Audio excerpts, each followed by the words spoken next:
A federal program that's helped more than 15,000 legal refugees resettle right here in Charlotte is no longer welcoming those fleeing persecution. This is part of the president's promise to crack down on immigration. The Trump administration has canceled a long-standing government contract that was supposed to send at least $1.5 million this year alone to our area. And with the program now suspended, WCNC Charlotte's Nate Morabito learned that organizations are scrambling to help those who recently arrived as they ask, where's the money?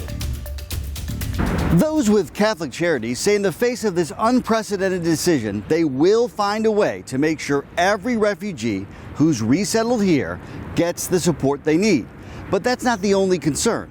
There's also a fear for the well-being of those now stranded on the other side of the world, not to mention the economy here. At the same time, the school bus is dropping off Mark Coop's carefree daughter. Hi, Margaret.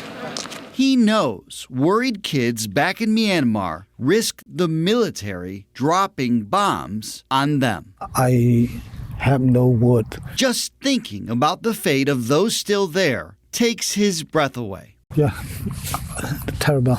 Persecuted for their political and religious beliefs, he and his wife fled the Southeast Asian country with their two oldest kids almost 20 years ago, ultimately landing in America in 2008. We feel wonderful here. We feel very wonderful. They posed for pictures at the airport in Charlotte, finally free, appreciative of the help they immediately received. We are very grateful to the Catholic Charities. They help us apply for our benefits, Social Security, ID. They help me find apartment. Every time I need, they still help me. That assistance is now paused for similar refugees who landed here in recent months and has stopped altogether for those awaiting flights to America. In an executive order, the president said the United States lacks the ability to absorb refugees into its communities in a manner that does not compromise the availability of resources for Americans, that protects their safety and security, and that ensures the appropriate assimilation of refugees.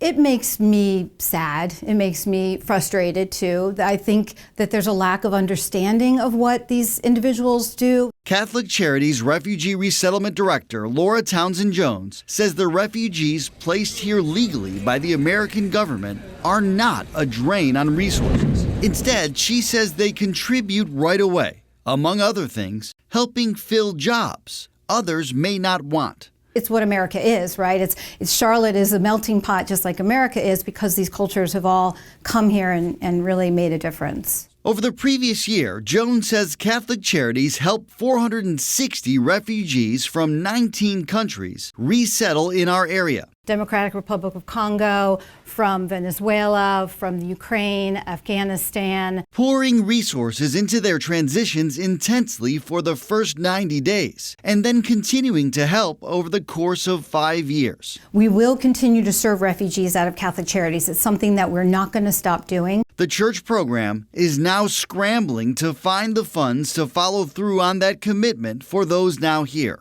as hundreds of other refugees remain abroad. Jesus would want us to welcome the stranger. There will be a huge impact. Once a stranger himself, I go to Our Lady of Something Church. Mark Coop now proudly displays his Christianity without fear of retaliation. I like it very much, yeah.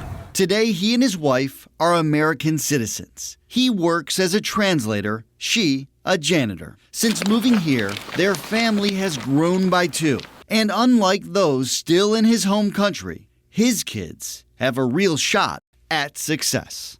The U.S. Conference of Catholic Bishops is one of 10 resettlement agencies across the country that had previously received funding through this particular program. The conference has since filed a federal lawsuit against the State Department. Nate Morabito, WCNC Charlotte.